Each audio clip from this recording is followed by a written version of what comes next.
స్టైఫండ్‌ను 15% పెంచాలని డిమాండ్ చేస్తూ ప్రభుత్వ జూనియర్ వైద్యులు చేపట్టిన సమ్మె 10వ రోజుకు చేరుకుంది.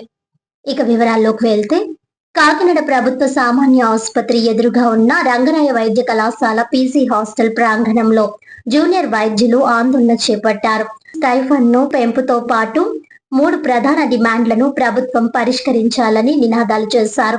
ప్రతి 2 ఏళ్లకొకసారి స్టైఫండ్‌ను 15% పెంచే విధానం ఉన్నప్పటికీ 2024 తర్వాత రావాల్సిన పెంపును పూర్తి స్థాయిలో అమలు చేయలేదని అన్నారు. అనంతరం జుడా నాయకులు మాట్లాడుతూ ప్రభుత్వం ప్రతిపాదించిన 3-5% పెంపు తమకు ఆమోదయోగ్యం కాదని, గత విధానం ప్రకారం స్టైఫండ్‌ను 15% పెంచాలని అన్నారు. ఈ మేరకు నిర్ణయం తీసుకున్న తర్వాతే సమ్మె విరమణపై ఆలోచిస్తామని అన్నారు. ఎంబీబీఎస్, ఇంటర్న్షిప్, నీట్, పీజీ దశలను అధిగమించి ఉన్నత వైద్య విద్య పూర్తి చేసేందుకు 8 నుంచి 9 ఏళ్లు పడుతోందని జూనియర్ వైద్యులు తెలిపారు. ఆసుపత్రుల్లో రోగుల భారం అధికంగా ఉన్నప్పటికీ రోజుకు 24 గంటల నుంచి 36 గంటల పాటు నిరంతరంగా విధులు నిర్వర్తిస్తున్నామని అన్నారు. తమ శ్రమకు తగిన విధంగా స్టైఫండ్‌ను పెంచాలని డిమాండ్ చేశారు. ప్రభుత్వ వైద్యుల పదవి విరమణ వయస్సును 63 నుంచి 65 ఏళ్లకు పెంచే ప్రతిపాదనను జూడాలు వ్యతిరేకించారు. దీనివల్ల ప్రభుత్వ వైద్య ఉద్యోగాల్లో కొత్త ఖాళీలు తగ్గి యువ వైద్యులకు అవకాశాలు దెబ్బతింటాయని ఆందోళన వ్యక్తం చేశారు.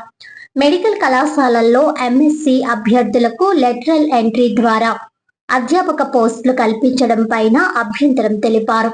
ఆయా విభాగాల్లో పీజీ పూర్తి చేసిన ఎండి వైద్యులకు నియామకాల్లో ప్రాధాన్యం ఇవ్వాలని కోరారు. అత్యవసర సేవలను బహిష్కరించడం వల్ల రోగులు పడుతున్న ఇబ్బందులు మమ్మల్ని బాధిస్తున్నాయని అన్నారు. రోగులను ఇబ్బంది పెట్టాలన్నది తమ ఉద్దేశ్యం కాదని, ప్రభుత్వం వెంటనే చర్చలకు పిలిచి తమ సమస్యలకు పరిష్కారం చూపాలని అన్నారు. స్టైఫండ్‌ను 15% పెంచడం, పదవి విరమణ వయస్సు పెంపు నిర్ణయాన్ని పునఃపరిశీలించడం, ఎంఎస్సి లెటరల్ ఎంట్రీ నియామకాలను నియంత్రించడం తమ ప్రధాన డిమాండ్లని జూడాలు స్పష్టం చేశారు. ప్రభుత్వం సానుకూల నిర్ణయం తీసుకునే వరకు సమ్మె కొనసాగిస్తామని ప్రకటించారు. తమ ఆందోళనకు ఏపీ జూడాతో పాటు ఐఎంఏ కాకినాడ శాఖ మద్దతు ఉందని తెలిపారు.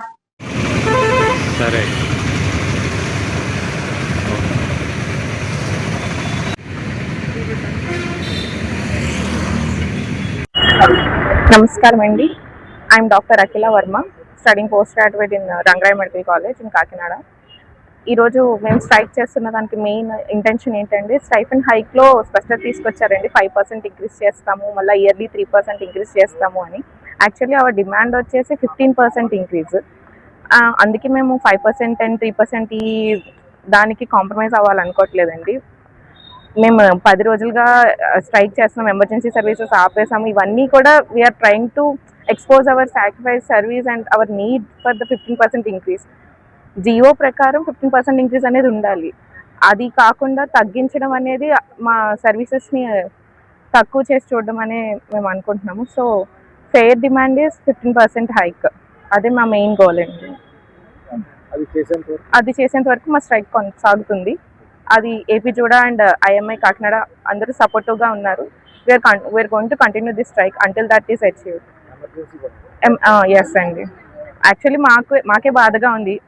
ఓపీని వదిలేసి రావడానికి అంతమంది లోడ్ని చూసి, వాళ్ళు దూరాల నుంచి వచ్చి ఉంటారు, చాలా చుట్టుపక్కల ఊర్ల నుంచి వచ్చి ఉంటారు, మేము ఏదో చేస్తాము అని చెప్పేసి. కానీ వాళ్ళు మేము స్ట్రైక్లో ఉండడం వల్ల ఇబ్బంది పడుతున్నారు. అది మాకు చాలా బాధగా ఉంది. సో ఫాస్ట్గా గవర్నమెంట్ మా నీడ్స్ని సాటిస్ఫై చేస్తే మాకు ఆనందంగా ఉంటుంది. వాళ్ళని తొందరగా మేము చూడగలం. అది నా పేరు డాక్టర్ కే రమేష్ అండి. నేను Andhra Pradesh junior doctors association vice ప్రెసిడెంట్ని. నిన్న గవర్నమెంట్ ఆఫ్ ఆంధ్రప్రదేశ్ ఒక ప్రెస్ నోట్ రిలీజ్ చేసిందండి. స్టైఫండ్ 3% పెంచుతున్నట్టు, ఇంటర్న్స్కి 5%, మిగతా పీజీస్ సూపర్ స్పెషాలిటీ పీజీస్కి 3% అన్నట్టు ఒక ప్రెస్ నోట్ రిలీజ్ చేసింది. మేము దాన్ని వ్యతిరేకిస్తున్నాం. మేము మొదటి నుంచి కోరుకుంటుంది అట్లీస్ట్ 15% అని మేము అడుగుతున్నామండి. కానీ గవర్నమెంట్ 3% ఇవ్వడం దురదృష్టకరం, బాధాకరం. మా కష్టాన్ని ఇన్సల్ట్ చేసినట్టే. 3% అంటే చాలా తక్కువ అండి. 3% అంటే సో మేము దాన్ని వ్యతిరేకిస్తున్నామండి. గవర్నమెంట్ ఒకటి అడుగుతున్నానండి. గవర్నమెంట్ మాకు ఇవ్వడం ఈ బడ్జెట్ ఎక్స్ట్రా ఎంత బడ్జెట్ అవుతుందో తెలుసు, మీ అందరికీ తెలియాలి. 87 1.91 కోట్లు అవుతుందండి. సంవత్సరానికి బడ్జెట్ ఎక్స్ట్రా మాకు 15% ఇవ్వడం వల్ల సో మహా అయితే 90 కోట్లు అవుతుందండి బడ్జెట్. సంవత్సరానికి బడ్జెట్ 90 కోట్లు అవుతుందండి. కానీ ఒక గవర్నమెంట్ ఎన్నో ప్రోగ్రామ్స్ కండక్ట్ చేస్తుందండి. దానికి బడ్జెట్ 62 కోట్లు. అఫీషియల్ బడ్జెట్ యోగాంధ్రకి 62 కోట్లు అండి. అంటే మీరు 10,000 మంది చేసే కష్టార్జితం, ప్రజలకు సేవ, మేము చేసేది సేవ, ప్రజలకు సేవ. ప్రజలు ఎంత ఇబ్బంది పడుతున్నారో మీకు కూడా తెలుసు. మాకు ఎంత వీలైతే అంత త్వరగా వెళ్ళిపోవాలని ఉంది. వాళ్ళని చూస్తుంటే మాకు బాధ అనిపిస్తుంది. మాకు కూడా వెంటనే చేరాలని ఉంది. కానీ గవర్నమెంట్ మమ్మల్ని ఇన్సల్ట్ చేయడం కాకపోతే ఇది ఏంటండి 3% ఏంటండి? అట్లీస్ట్ 15% కనీసం పెంచాలి. 15% అయినా అట్లీస్ట్ పెంచితేనే మేము ఈ స్ట్రైక్ నుంచి కాల్ ఆఫ్ చేస్తామండి. అంతవరకు ఈ పోరాటం సాగిస్తూనే ఉంటాం, అది ఎంతకాలం అయినా సరే. వార్తల్లోని ముఖ్యాంశాలు మరోసారి.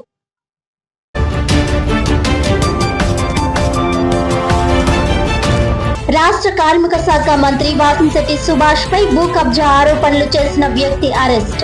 కృష్ణా జిల్లా చినగొల్లపాలెం గ్రామానికి చెందిన రంగబాబును అదుపులోకి తీసుకున్న రామచంద్రాపురం పోలీసులు.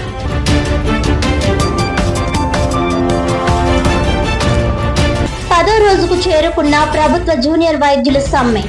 స్టైఫండ్ ను 15% పెంచాలన్న తమ న్యాయమైన డిమాండ్ పరిష్కరించే వరకు ఆందోళన కొనసాగుతుందని వెల్లడి.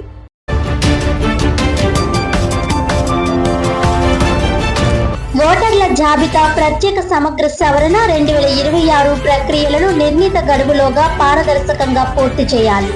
7 నియోజకవర్గాల ఈఆర్ఓలను ఆదేశించిన కాకినాడ జిల్లా కలెక్టర్ ఎంఎన్ హరేంద్ర ప్రసాద్.